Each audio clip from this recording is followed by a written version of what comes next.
a carta de Paulo aos Filipenses, capítulo 1. Eu quero voltar a tratar com vocês aqui um tema que é sempre recorrente, mas sempre que a gente mexe com ele, Deus sempre tem coisas novas para a gente ensinar à igreja, e eu quero reforçar com você esse assunto.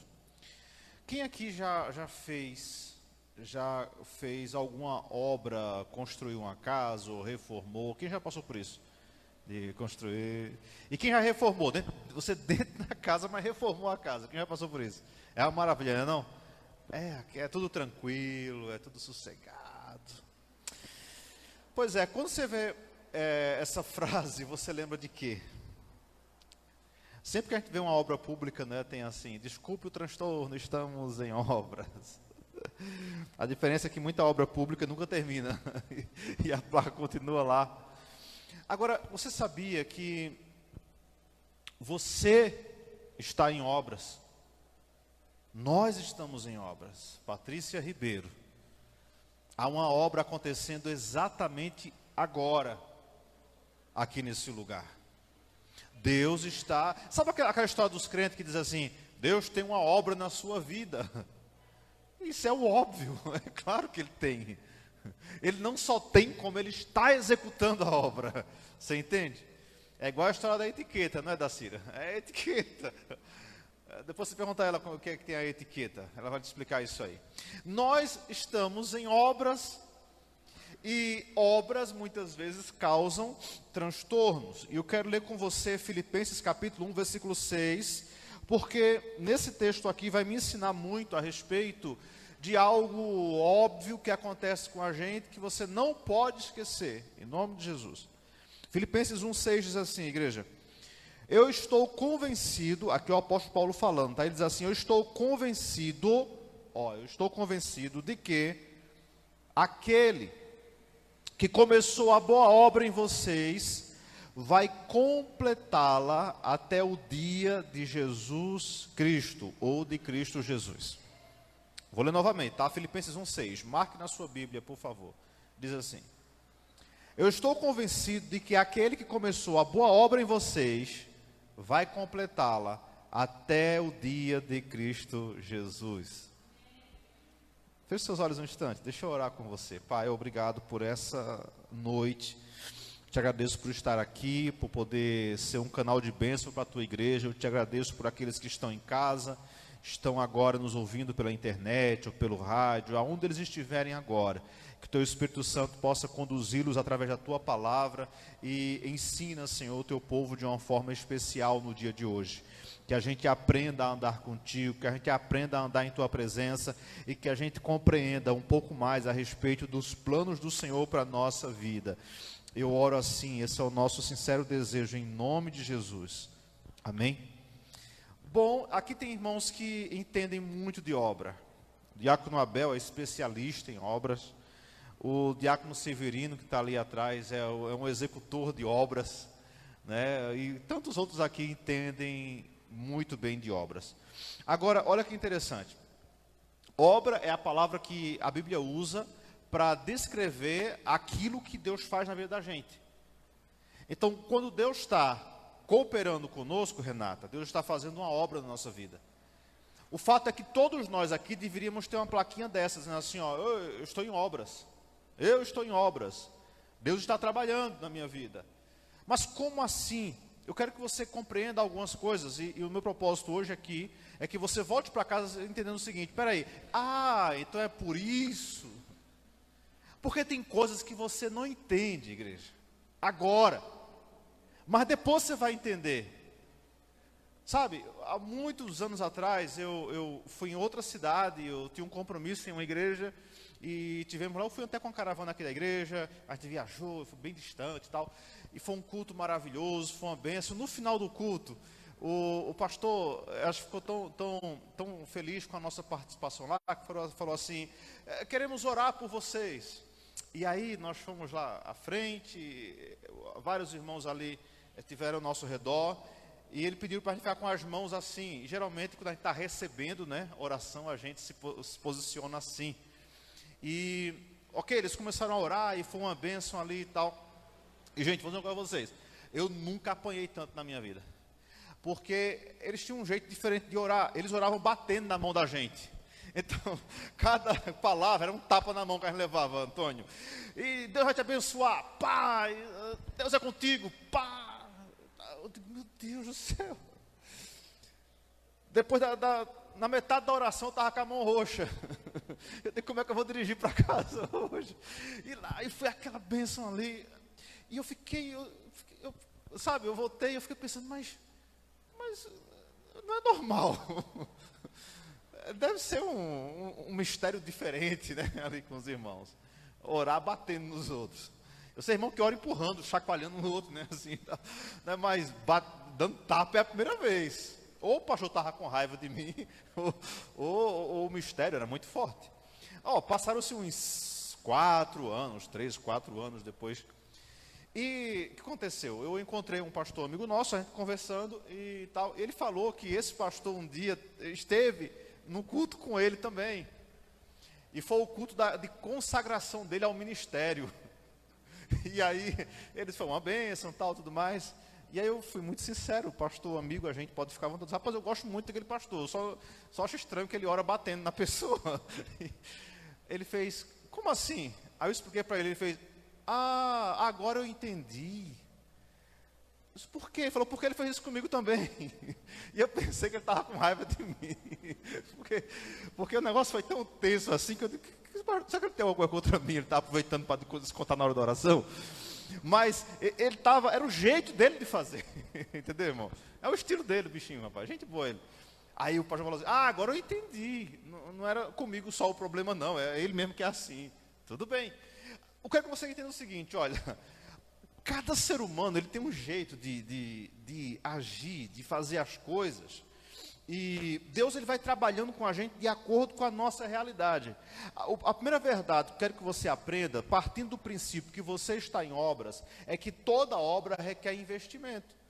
Ninguém vai fazer nada sem investimento. Não tem como construir algo sem investir, certo, gente? A menos que você seja sem terra, vai invadir a terra dos outros. Mesmo assim, alguém um dia construiu aquilo ali. Você não tem como construir sem investir. E olha que interessante, Deus, ele está fazendo a obra e, claro, acredite, ele tem investido em você. Deus está investindo em você. Não sei se você não percebeu isso, mas o céu tem investido na sua vida. Ou você esqueceu que para você nascer existia outros milhões de possibilidades, mas Deus escolheu você. Deus falou assim, vai ser Nailson, vai nascer Nailson. Ele foi o escolhido. Imagina a Cristina, em meio a bilhões, Deus falou assim, vai lá Cristina, Malone precisa de você. E aí Cristina vinha ao mundo para fazer Malone feliz. Fala, mas cadê ele? Misericórdia. O bichinho está ali. Então, para pensar no seguinte, Deus investiu em você. Ninguém aqui nasceu por acaso, ninguém nasceu por acidente, ninguém nasceu porque Deus falou assim, vai lá, nasce lá. Não. Você tem que entender que Deus, ele tem investido na sua vida. Como assim, pastor? Vou te explicar aqui. O texto fala o seguinte, aquele que começou a boa obra, ou seja, a obra que Deus está fazendo é boa, diga é boa. Deus não está fazendo uma obra ruim na sua vida, está fazendo uma obra boa. E nisso ele tem investido em você, desde o seu nascimento. Gente, Deus cuida de todo o universo. É Ele que sustenta toda a criação. Jesus falou assim, meu Pai trabalha até hoje e eu também. E qual é o trabalho de Deus? Deus trabalha cuidando, sustentando a sua criação. E você faz parte dessa criação. Acredite, parece tão óbvio que a gente não percebe, mas eu só estou aqui hoje, você só chegou aqui hoje, porque o Senhor te sustentou e trouxe você até aqui. É simples assim. Porque a nossa vida é tão passageira, tão rápida. Sabe, em um instante a gente deixa de existir. O irmão acabou de almoçar com a esposa, foi lá no terreiro e daqui a pouco já não era mais. Simples assim. Assim é a vida. E se eu hoje consigo chegar a esse culto aqui, se você está assistindo aí, é porque o Senhor te sustentou até aqui. É isso que a palavra nos ensina, até aqui nos ajudou o Senhor. Ou seja, Ele está investindo na sua vida, Ele está investindo em você. A sua conversão foi resultado de um investimento que Ele tem feito há muito tempo. Deus usou alguém para investir em sua vida, orando, evangelizando, clamando, falando com Deus, levando a palavra. E aí Ele vai, alcança você, salvou você. Você é resultado de uma obra linda que Deus está fazendo, igreja. Deus investe, por exemplo, na provisão. Você sabia que a provisão que chega em nossas mãos é bênção de Deus? Não é à toa que Ele é o Jeová Jireh. O quê? O Deus que provê. Porque ou você acha que as coisas acontecem assim do nada? Não. Deus tem providenciado, Deus está cuidando de cada um. Você está trabalhando? É bênção de Deus. Você hoje se alimentou? É bênção de Deus. Você vai sair do culto hoje, tem uma casa para você ir descansar, é bênção de Deus. Agora tu imagina se você estivesse em Moçambique nessa hora, que lá já é madrugada, e está um monte de irmãos amontoados dentro de uma escola, dormindo um por cima do outro lá, porque não tem para onde ficar, porque caiu tudo, porque o país está em colapso. Olha como Deus tem sido misericordioso conosco. Dá uma raiva quando eu vejo o povo falando mal do Brasil, porque esse país é tão maravilhoso, gente. Aqui não tem ciclone, não tem... No máximo que der é um trovão. Teve um irmão que avisou que não ia para o culto hoje não, porque por causa dos trovões, estava com medo dos trovões. Imagina um ciclone. Se a gente treme por causa de um trovão, você imagina o que os irmãos enfrentam lá. Todo ano tem ciclone em Moçambique. Ou é forte ou é fraco, mas tem. E quando é forte, derruba tudo. E eles têm que recomeçar tudo de novo. Eu não sei qual é a sua preocupação hoje, mas eu estava acompanhando noticiários lá de Moçambique, a Record é muito forte lá em Moçambique também, e tem uns noticiários locais. Eu estava acompanhando, e a repórter falando com uma senhora, imagine qual era a preocupação dela. A preocupação dela não era coisas assim absurdas. A única preocupação daquela senhora lá, enquanto ela era entrevistada, era o seguinte: a água invadiu a casa dela, e a farinha, que é praticamente usado para tudo, molhou. Então, perdeu a farinha praticamente. E era tudo que ela tinha, era farinha. Ela falou, estou sem nada, não tenho nada. E a única coisa que eu tinha era farinha, e não deu tempo de tirar os saquitos, lá chama saquitos de farinha, e perdemos tudo. Aquilo que, para você, na sua casa, Deus providenciou de um jeito que tem sobrando, para muitos é falta. Então dê graças a Deus por tudo que Ele tem colocado em suas mãos. O Deus da provisão está cuidando de você. Você não escolheu nascer em Surubim. Você poderia ter nascido em Moçambique, mas Deus plantou você aqui. Deus tem um propósito com todas as coisas. Eu sei que a maioria dos jovens, e adolescentes especialmente, fica assim, não sei por que eu nasci no Brasil. Eu tenho nascido na Europa. Nasceu em Surubim, lá no Facebook, coloca lá, nascimento, Recife. Não, você nasceu foi em Surubim. Tenha vergonha, coloca lá Surubim, corrija. Sabe por quê? Deus colocou você aqui. Deus escolheu você para nascer aqui. Ele poderia te colocar em qualquer lugar do planeta, mas se Ele escolheu aqui, é porque Ele tinha um propósito com isso. Ele investiu em sua vida aqui, então trate de dar frutos aqui. E vou dizer uma coisa a vocês, Deus sustenta a criação dEle, e Ele tem sido Deus provedor em nossa vida. Deus tem sustentado você até aqui. Eu digo a você, Ele não vai abandonar a criação dEle, Ele vai continuar sustentando a sua vida em nome de Jesus. O Deus da provisão vai continuar providenciando. É o Deus que tira do Egito, põe no deserto, mas sustenta o povo no deserto. Eu fico assim, é coisa de maluco, mas o que a Bíblia diz? Que o povo caminhando no deserto, 40 anos naquele lenga-lenga, vai e volta, para, caminha, depois para de novo. E o texto diz assim, procura lá, está na tua Bíblia aí. Lá está escrito que, com o passar do tempo, a roupa crescia no corpo, o sapato crescia nos pés. Me diga quem era que fazia isso? Era Deus. Não tinha Toritama nem Santa Cruz para comprar roupa para o povo lá. Então, era deserto, gente. Mas Deus ia providenciando tudo. A roupa ia crescendo, o sapato ia crescendo. Eu preciso dessa unção. Minhas camisas estão tudo apertadas ultimamente. Mas Deus Ele sempre vai providenciar a igreja. Deus nunca abandonou a criação dele. Deus nunca abandonou o povo dele. Aqueles que amam a Ele, Ele nunca abandonou. Até nos dias mais difíceis, Deus sempre vai prover. Quer ver outra coisa que Deus faz assim, que eu acho incrível? Outro investimento. Além do investimento da provisão que Ele tem dado, Deus providencia algo que você não percebe, mas Deus faz todos os dias. Sabe o que é? A segurança. Ele protege você. E Ele deixou registrado aqui. Davi, coloca aí, que o povo tem que enxergar isso aqui. O Salmo 34, versículo 7. Coloca para mim aí. Gente, olha para isso aqui. Quanto custaria um segurança, um guarda-costas para você, hein? Olha o que está escrito aqui, ó. O anjo do Senhor é sentinela ao redor daqueles que o temem e os livra. Você consegue compreender isso aqui? É verdade, você está sendo escoltado. Tem anjos que escoltam você todos os dias. E eles vê tudo? Vê tudo. Até tomando banho, ele está lá. Por onde você está, por onde você anda. Deus providencia. Sabe por quê, gente? Se não fosse a segurança e o cuidado de Deus, você não duraria um segundo nas mãos do diabo. Mas Deus sempre coloca o anjo do Senhor ao seu redor, cuidando, dando livramento. A metade você nem percebe. Porque olha que interessante. A maioria dos livramentos que a gente recebe, a gente não percebe. Mas Deus está trabalhando, está segurando. Tem anjos ali, ó, que estão ao teu derredor, aqui, ó, como sentinela, vigiando, guardando. Quem? Todo mundo? Não. Daqueles que temem ao Senhor. Você teme a Deus? Você teme ao Senhor? Então o teu santo é forte, fica tranquilo. Ele está cuidando de você. Detalhe, ele não dorme, ele não descansa, não tira férias. Ele está 24 horas ao seu lado. É você dormindo, roncando pela madrugada, e tem um anjo de sentinela ali cuidando de você, dizendo assim: aqui não, Satanás, aqui não toca. E sabe o que é mais louco que isso?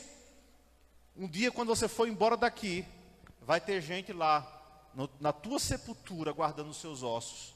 Que conversa é essa? Vai vendo aí. O que não falta é testemunho de gente que inventou de pular o muro do cemitério para fazer despacho em uma cova. Chegou lá, era cova de crente. O demônio fez: aqui não, você está doido, não toca aí não. Tem gente vigiando isso aí. Isso aí tem dono. Porque Deus honra até os ossos do servo do Senhor. Deus honra. Você não está entendendo, crente? Um dia vai restar só os nossos ossos, e olhe lá se sobrar. Mas até ali Deus vai honrar aquilo que sobrou de você. Um homem de Deus morreu e passou muitos anos. Ele era só agora restou só os ossos. O nome dele era Eliseu. E olha que interessante, não sei por que causa Eliseu acabou sendo sepultado numa cova rasa. E com muito tempo, acabou que os ossos de Eliseu ficaram expostos. Vê que loucura isso aqui. Ossos expostos. E houve uma guerra naquela região, um soldado morreu, foi ferido, morreu. Os amigos tentaram levar ele para sepultar, mas os inimigos vinham atacando e disseram assim: gente, sabe de uma coisa, não dá para levar esse homem não. Joga nessa cova aí mesmo. E jogaram na cova de Eliseu. Olha que coisa maravilhosa. O texto diz que o braço do homem tocou nos ossos de Eliseu.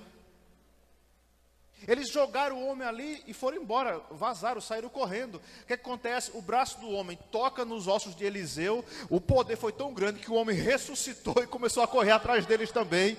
Porque até os ossos do servo do Senhor Deus guarda. Você não tem noção do poder do Deus que você serve e do investimento dele na sua vida. Deus está cuidando de você. Olha os livramentos que ele já te deu. Se dependesse das trevas, meu amigo, você não estaria aqui de jeito nenhum. Mas Deus te deu livramento. Quantas quedas, quantos baques, quantos desacertos já levou. Mas em tudo Deus cuidou, em tudo Deus providenciou. Deus deu livramentos. Você já deu, quem sabe já deu até um abraço assim. Eu senti um cheiro da morte, mas Deus livrou você. Sabe por quê? Deus falou assim: ainda não, eu ainda não terminei a obra na vida dele, não terminei a obra na vida dela. Tem gente que está assistindo agora que é o seguinte: está longe do Senhor e tem escapado assim com muita eficiência da morte algumas vezes. Mas é só Deus dizendo assim: não terminei a obra ainda. Então morte, dá um tempo aí, porque eu não completei a obra ainda. Quando eu terminar pode levar, mas não está pronto ainda. Ou seja, há muito ainda a ser feito. Deus vai fazer muito na sua vida ainda. A obra não terminou. Tenha paciência com você mesmo. Às vezes a gente fica impaciente conosco mesmo, né? Sabe por quê, gente? Porque toda obra causa inquietações e bagunça. Não existe uma obra assim, que você diga assim: nossa, como está bonitinho aqui. Reforma então, já viu como é que causa bagunça dentro de casa? É poeira, é as coisas fora do lugar. O que é isso? É obras. Você sabe como é que funciona. O que está acontecendo aí, gente? Estou reformando a casa. Não, gente, a casa não para limpa, né, irmãos? É poeira por toda parte, e você limpa aqui, daqui a pouco o pedreiro vai e suja de novo, e você se estressa, e é aquela agonia. Que é isso? É obra. Toda obra causa inquietações, causa reboliço, causa bagunça. É por isso que tem coisas na sua vida que parece estar fora do lugar, mas não é, é só Deus trabalhando. E às vezes Ele tem que afastar algumas coisas, sabe? Se vai rebocar atrás da estante, tem que puxar. Se vai fazer algo no quarto, vai ter que tirar as coisas do lugar, não tem como. Você está entendendo? Então não fique assustado porque Deus moveu algumas coisas da sua vida de lugar. Ele só está trabalhando, só isso. Ele só está realizando a obra. E Deus não faz obra sem mexer as coisas do lugar. Só quem já foi sacudido sabe como é que é isso aí. Só quem já perdeu amigos por causa do Evangelho sabe o que é isso. Só quem já perdeu algumas coisas por causa do Evangelho começa a entender que Deus ele vai mexendo com as coisas. Se tudo está tranquilo, na verdade, gente, tudo está tranquilo até a obra começar. Eu já ouvi gente dizendo assim, oxe, estava tão bem, mas foi só eu me colocar à disposição de Deus que o reboliço começou.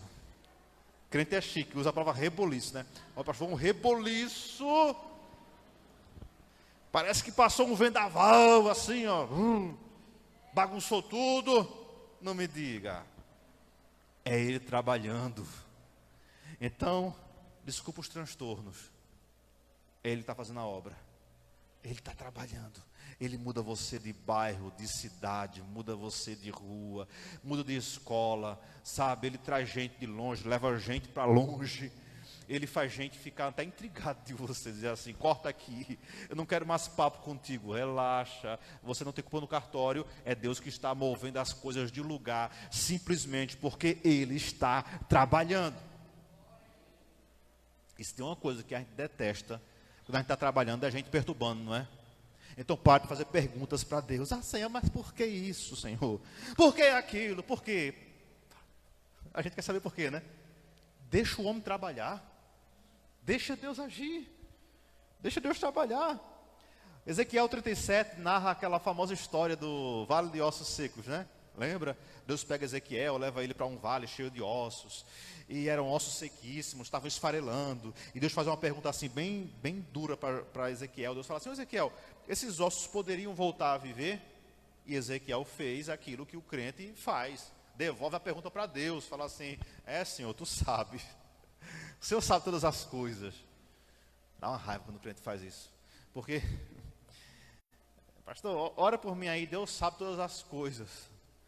A minha resposta é, quem já fez isso sabe. Eu digo, Deus sabe, mas eu não sei. Então diz qual é o pedido aí. Eu não sei. Senhor, abençoa o irmão fulano, o Senhor sabe todas as coisas. Ah, tá. Ô, gente, vamos ser mais claros. Só que Deus é o seguinte, Deus fala assim, Ezequiel, esses ossos podem voltar a viver? E ele fala assim, Senhor, o Senhor sabe, né? Ele ficou com medo. Se eu disser que sim, a minha fé talvez não seja tão grande assim. Se eu disser que não, ele pode dizer que eu estou sendo muito incrédulo. Então eu vou devolver para ele, Senhor, o Senhor sabe. Aí Deus fala assim, Deus não responde simplesmente assim, vai acontecer. Deus fala assim, Ezequiel, profetiza, abre a boca e profetiza. Sabe o que eu acho interessante? Quando Ezequiel começa a profetizar, ossos secos voltem a viver, o que acontece? Diz o texto, e houve um reboliço enquanto eu profetizava. Quando ele começou a profetizar, os ossos começaram a se mexer. Cada osso procurou o seu par, cada osso procurou o seu cantinho. Gente, é abrir a boca para profetizar que o reboliço começa. É as coisas mudando de lugar, é os ossos se encontrando, é Deus, sabe, trazendo coisas de longe, de perto. Tudo estava tranquilo e silencioso até você abrir a boca. Você abriu a boca, lá vem reboliço, lá vem ruído. Mas fica tranquilo, é só Deus juntando as peças do quebra-cabeça e preparando, terminando, ou melhor, completando a obra que Ele começou. Eu posso ouvir um amém? Tudo estava tranquilo, até você começar a orar. Estava tudo sossegado, até você dizer assim, eu vou jejuar por essa causa aqui. Meu Deus, começou a dar tudo errado. A impressão minha ou isso acontece? Sabe, nada acontecia. Até você dizer assim, vou orar pelo meu marido. Misericórdia. Você fala assim, ué, a oração está dando reverso, dando efeito reverso. Tá dando, tudo que eu oro acontece ao contrário. Não é incrível um negócio desse? Gente, é você profetizando e os ossos, sabe, se juntando. Aí Ezequiel fala assim, houve um ruído enquanto eu profetizava, e cada osso foi juntando, osso a osso, osso a osso. Não tem como Deus juntar os ossos sem haver ruído, sem haver reboliço, sem movimento. Então, se aveste não, fica tranquilo. Tem gente reclamando aqui hoje do reboliço que está acontecendo na vida. É só os ossos se juntando, fica tranquilo. Você não orou? Você não profetizou? É só Deus trazendo os ossos e juntando aquilo que está longe. Deixa com Deus, Ele está em obras, Ele está trabalhando, Ele está cuidando. E não tem obra sem inquietação e sem reboliço. Posso ouvir um amém por isso? Vai jejuar, se prepare, vai ter reboliço. Vai dedicar a oração para aquela causa, vai ter reboliço. Você vai mergulhar naquilo que Deus pôs no teu coração, vai ter ruído, vai ter reboliço. Porque o inimigo, ele não vai desistir fácil. E vai tentar impedir que aconteça. Só que tem uma coisa, 1000 cairão ao seu lado, 10.000 à sua direita, mas você não será atingido. Você vai continuar marchando, passo a passo, passo a passo. Você crê nisso? Mas não tem obra sem reboliço. Então fica tranquilo. Olha que frase linda que a gente ouve. Pastor, depois que eu virei crente, tudo piorou. Que coisa linda. Está tudo mais difícil para mim. Ganhar meio mundo de dinheiro. Estou ganhando só um tiquinho agora. Calma, é a obra. Eu tinha o mesmo mundo de amigo. Agora diminuiu pela metade. É a obra. Você está em obras. A obra espanta gente preguiçoso. Porque só chega já perto da obra quem vai cooperar com a obra. Aí Deus vai tirando assim, sabe? Então fica tranquilo, faz parte da obra. Mas eu tenho uma vantagem, antes você ia para o inferno, hoje você vai para o céu, então você está no lucro, está entendendo? Você estava perdido, mas hoje você foi achado, então você está no lucro. Apenas glorifique a Deus por isso. Amém? Deixa eu correr aqui, meu Deus, acabou meu tempo. Agora, sabe outra coisa aqui, gente?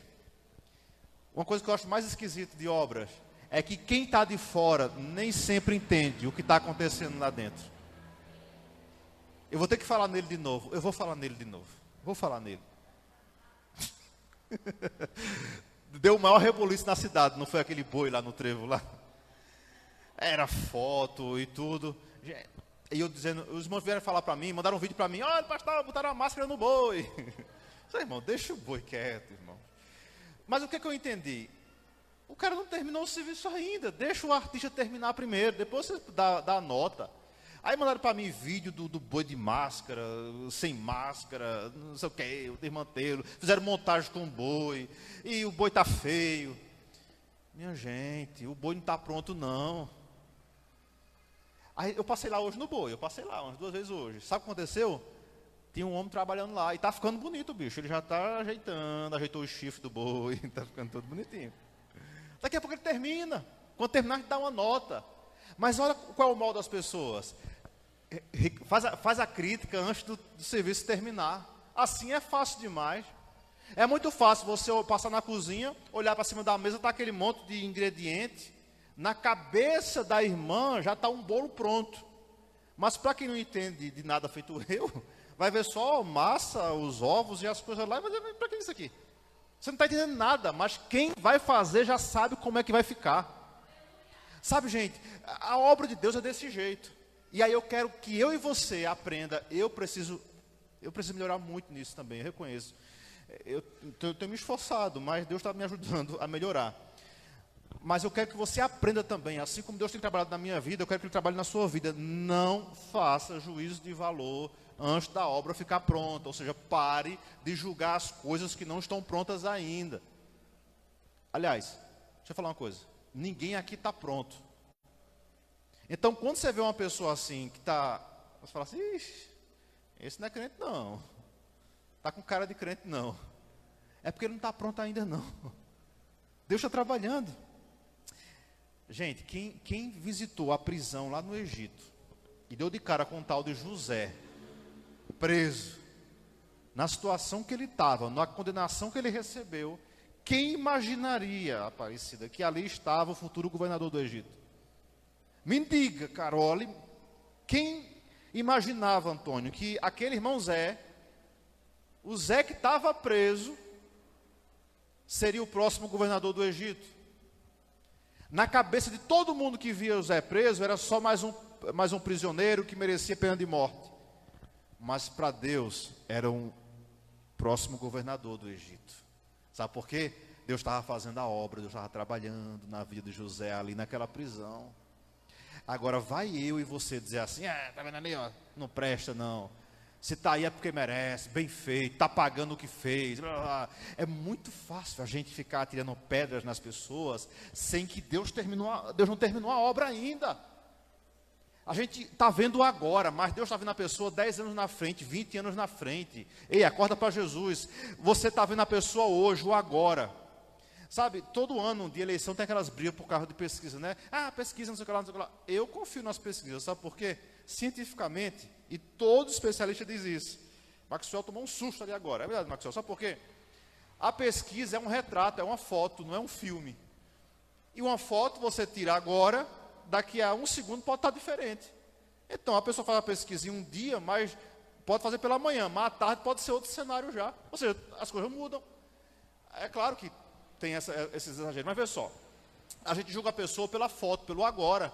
Só que a história da pessoa não se resume a uma imagem, a um momento, aquela situação. Vocês estão entendendo, irmãos? Quem olhou para José pensou assim, isso é um prisioneiro safado, sem futuro. Mas Deus falou assim, é o governador do Egito. E a última palavra é quem vale, é a de Deus. Imagina aquele povo que foi visitava os prisioneiros no Egito e ficava zoando de José. Daqui a pouco descobre que o homem está no trono do Egito. Hã? Quem conheceu Davi com 14 anos, viu apenas um menininho atrás de umas ovelhas malhadas. Era só isso que via. Deus estava vendo o futuro rei de Israel. É diferente como Deus vê eu e vê você. Quem vê você hoje nem imagina a obra que Deus está fazendo na sua vida. É porque você ainda está em obras, mas quando ele terminar, ou quando a obra estiver avançada, todos vão dizer assim, não é que Deus é com ela mesmo, mas não é que Deus é com ele mesmo. Sim, sim, sim, a obra está avançando, amém, igreja? Não se assombre com o agora pode estar assustador. Você pegar uma imagem assim de uma pessoa em um dia, imagina, todos nós temos nossos dias de fúria, não tem? Tem aquele que fica bravo, né? Bárbara não fica brava não, graças a Deus. Mas, muito bem, Bárbara. Mas todos nós temos aqueles dias que a gente está meio aperreado da vida. Aí você vai pegar uma pessoa e vai julgar ela por uma situação, por um momento. Sabe uma coisa que eu aprendi? É pensar, peraí, alguma coisa aconteceu. Não é normal essa pessoa estar assim. Então, não dê sentença às pessoas por um momento, por uma postagem, por uma foto, ou por um segundo da vida. Porque existe toda uma história por trás. Amém, igreja? Quem via Davi naquele pasto não imaginava que ali estava um rei. Quem via José numa prisão não imaginava que ali estava um governador. Um dia Sansão foi preso. E quando pegaram Sansão, os filisteus fizeram o seguinte, cortaram o cabelinho dele, rasparam, na verdade, o cabelo dele, depois que ele foi amarrado, arrancaram os olhos dele e colocaram ele para fazer serviço de jumento, de animal que foi moer o moinho, certo? Humilharam, zombaram, os filisteus fizeram tudo, só não fizeram o que tinha que fazer. Porque se era o maior inimigo, a lógica seria, mata logo, elimina logo. Mas olha que interessante, eles foram tão tontos, que não perceberam o seguinte, é o nosso inimigo. Ele destruiu muito aqui do nosso exército, então bora logo eliminar ele. Não, ficaram zombando de Sansão. E quem olhava para Sansão agora, cego, descabelado e arrastando um moinho, pensava o seguinte, acabou o homem. Olha que frase, né? Eu já ouvi essa frase, né? Ih, fulano, acabou. Ali não tem jeito mais não. Quem olhava Sansão naquela situação dizia o seguinte, não tem mais jeito. Está aí, ó, desviado, derrotado, cego, arruinado. Olha aí, olha no que deu se agarrar com Dalila. Olha no que deu se desviar. Olha, sempre tem, os mais crentes dizem isso, né? Olha no que deu, bem que eu desconfiava. Aquilo nele não era muito crente, não. Vocês viram o cabelo dele?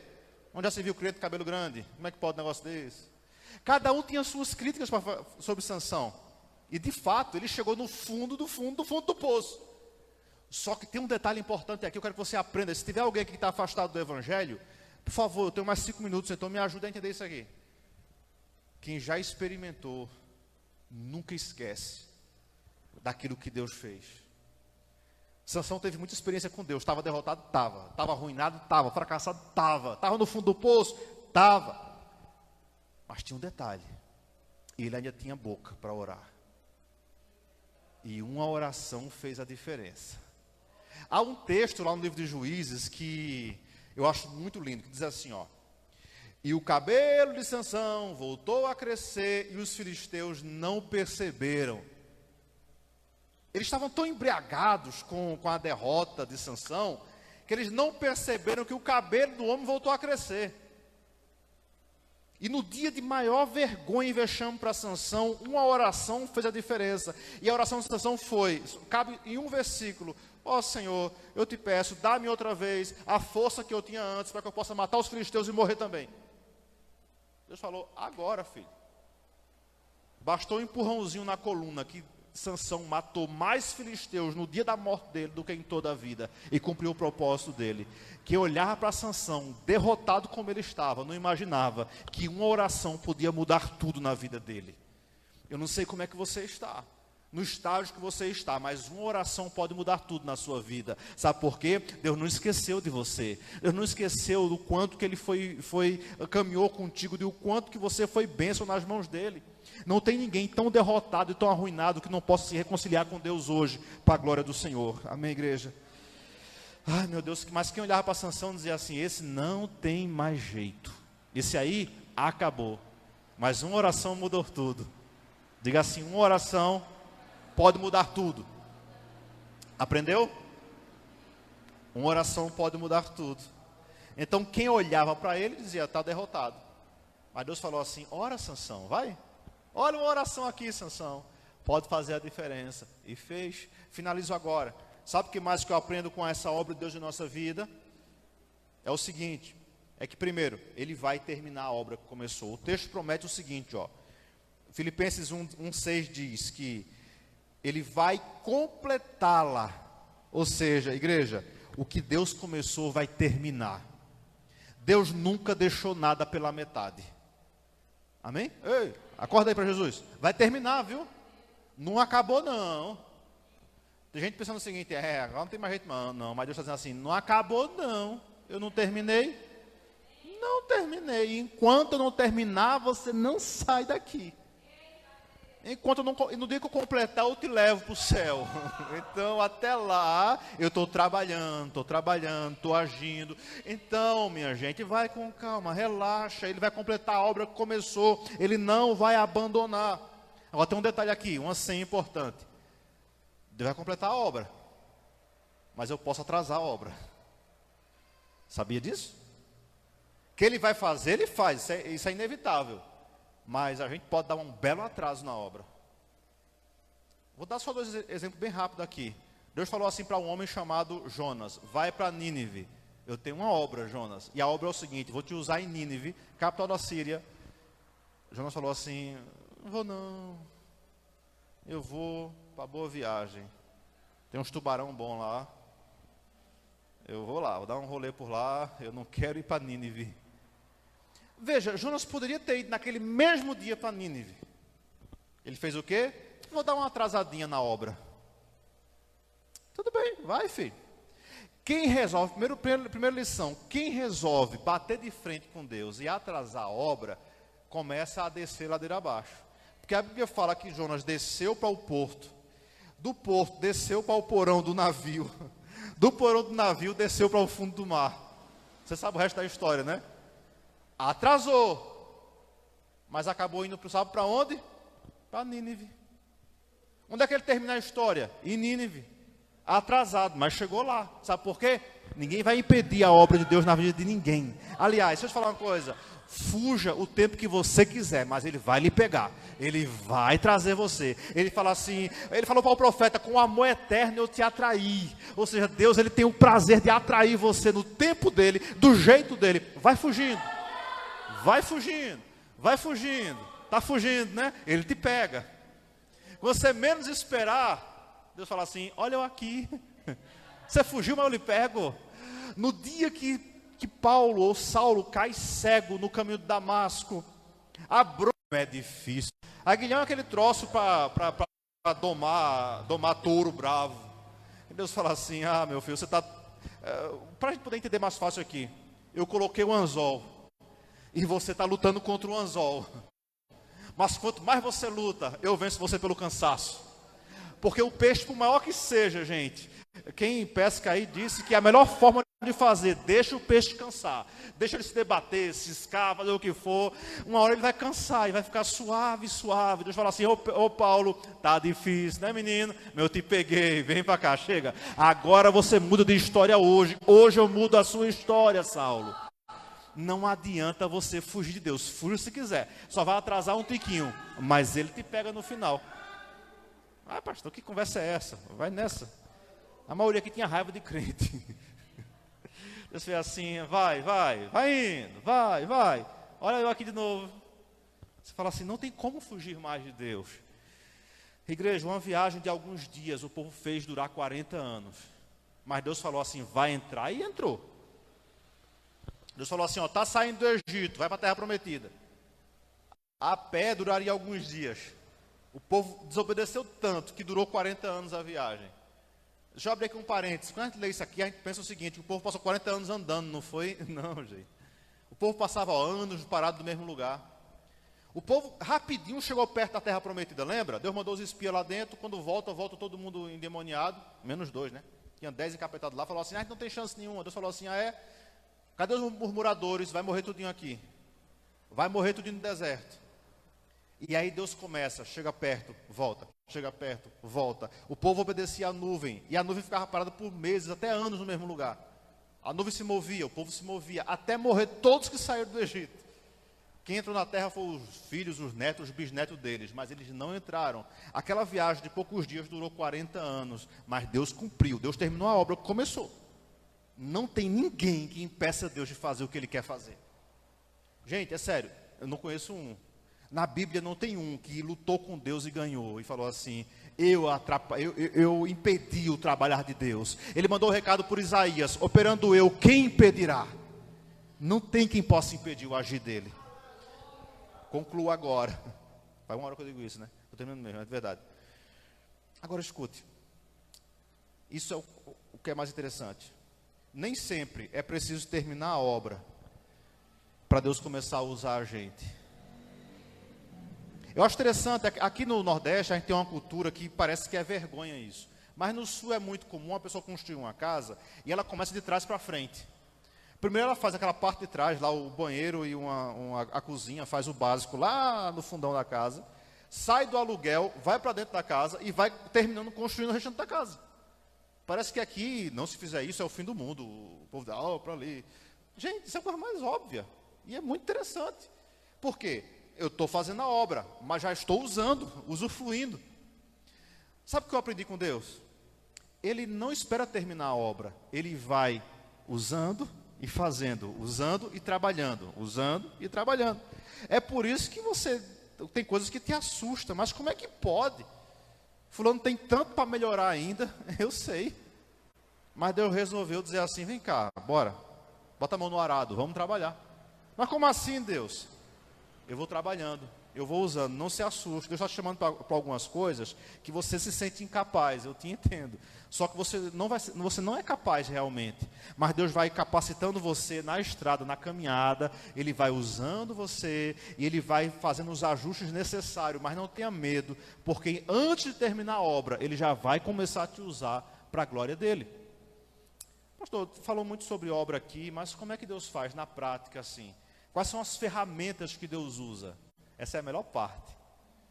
Qual é a ferramenta que Deus usa para fazer a obra na gente? Eu gosto desse versículo, Provérbio 27, 17. Põe aí, Davi. Provérbio 27, 17. Tem que voltar para ele, não tem como. Assim como o ferro afia o ferro, o homem afia o seu companheiro. Ou seja, Deus vai fazendo, moldando a gente, usando quem? Quem? Pessoas. Diga pessoas. Não vai ter anjo para lhe ensinar, não. Ele vai colocar a gente do seu lado para moldar você. Como assim? É aquela pessoa que vai te ensinar a ser paciente.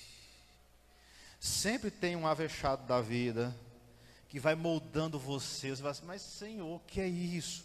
É Deus te encorajando, te ajudando, gerando a paciência no seu coração. Deus não dá paciência a ninguém não, viu? Mas Ele forma, Ele gera no seu coração. Você já percebeu que tudo em nossa vida Deus usou pessoas para fazer? Ou não? Você não percebeu isso? Então dê graças a Deus até pelos inimigos, até pelos perturbadores, até por aquelas pessoas encrenqueiras, chatas, porque talvez foi por causa delas que você mais orou, mais buscou a Deus, você mais se sentiu mais próximo de Deus. A razão de você mais ter andado mais próximo de Deus foi porque alguém se levantou contra você. Ou não é desse jeito? Quando está tudo bom, você nem liga. Mas basta um vizinho, um parente, um encrenqueiro, uma encrenqueira, alguém que tira você da paz do sério. Ai, Deus está dizendo assim, calma, eu estou só ajustando aqui uns negocinhos aqui. Leva mal não, aqui faz um tempo aí que você não ora mais de 5 minutos, então eu precisei levantar Faraó, com enchicotadas boas. Você dizer assim, ó, gente, depois de 400 anos, o povo começou a clamar ao Senhor. 400 anos de escravidão, só lapada, só pancada. Aí o texto fala o seguinte, que o povo clamou ao Senhor. E o clamor chegou no céu. Deus falou assim, bom, nada como um bom faraó. Nada como bons soldados egípcios. Para fazer o povo clamar a mim. Mas olha que interessante, Deus faz tudo para chamar a nossa atenção. Ministério do Louvor, vem para cá. E acredite no seguinte agora, queridos, por favor. É pessoas que Deus usa. É o marido. Quantas irmãs Deus usa o marido para moldar a bichinha? Aí aquele marido chato, só Jesus na causa. Mas é por causa dele, né, que você está mais crente do que antes. É aquele encrenqueiro, barraqueiro, birrento. Mas também, quantos irmãos, fiquem em pé a igreja. Quem sabe foi a esposa que Deus usou para moldar você. Você nem sabia tomar banho direito. Mas foi a esposa que foi ensinando você direitinho. A tirar os grudos detrás da orelha. E olha aí, você está até mais bonito hoje. O que foi isso? O irmão Severino disse que é verdade. É verdade, irmão Severino. Não estou mentindo, não. É a palavra de Deus. Deus vai usando pessoas. É aquele amigo, sabe, que fala assim, ei, vamos por aqui, o caminho aqui é melhor. Mas, acredite, quem mais molda a gente não são as pessoas boazinhas, são aquelas mais complicadas. São aquelas mais que buscam, que nos tiram do sério. Quem me conhece sabe que em 2016 eu exerci cargo público aqui em Surubim. E pense no fuim, porque olha, serviço, eu estou acostumado com o setor privado, né? Que você sonha de manhã, executa de tarde, é muito fácil. Setor público é uma burocracia, uma complicação. E o pior, tem uma tal de oposição, que é outro inferno na vida da pessoa. E eu lembro que naquela época tinha um rapaz que toda manhã, 7 da manhã, estava me perturbando no rádio. A prefeitura tinha umas 8 pastas, mas ele preferia a minha era mais querida. Era aquele mais atacava, mais perturbava, mais encrencava. E eu dizia, mas não é possível que esse infeliz de novo está me infernizando aqui pela manhã. Qualquer brecha que acontecesse na cidade, ele botava a culpa em mim. Cadê o secretário? Um dia eu peguei o WhatsApp dele. Cadê o secretário? Eu mandei 108 fotos para ele. Olha onde eu estou aqui, ó. Gente, eu tinha acabado de fazer uma operação, começar às 4 da manhã, na Feira do Gado, da cidade. A gente chegou lá, deu plantão de 4 da manhã até 7 horas. 7 horas já tinha acabado já a feira praticamente. A gente estava lá, exausto. Aí 7 da manhã, o cara tá no rádio perturbando. Eu disse, é agora que eu pego ele. Mandei 100 e tantas fotos para ele. Ele ficou mais brabo ainda comigo. Mas para que isso tudo? Você não perguntou onde é que eu estava? Onde é que eu estava? Eu estava trabalhando. E tu aí falando da minha vida. Mas o fato é o seguinte, o bichinho realmente era chato demais, mas ele era essencial, porque ele também apontava erros que eu não tinha visto. E quantas vezes eu dizia assim ao pessoal, Vamos melhorar isso aqui, ó, porque disseram que no raio está engarrafando isso aqui, então bora resolver isso aqui. Ótimo. Era chato? Era. É ruim? Era. Mas é desse tipo de gente que Deus usa para melhorar a nossa vida. Então, se eu fosse você, suportava, sabe? Porque a Bíblia fala que a gente deve estar crucificado com Cristo. E ninguém consegue se crucificar sozinho, tem que ter carrasco para crucificar a gente. Mas a obra que Deus tem, Ele vai continuar até o fim. Nessa noite, eu quero que você adore ao Senhor, junto com o nosso Ministério do Louvor. E a palavra é essa: a obra não acabou ainda, tenha paciência. Você não está completo, eu não estou completo, tenha paciência comigo. Eu sei que às vezes eu passo dos limites com vocês, mas tenham paciência. A obra não terminou ainda, amém? Vamos louvar o Senhor? Vamos lá, ministério.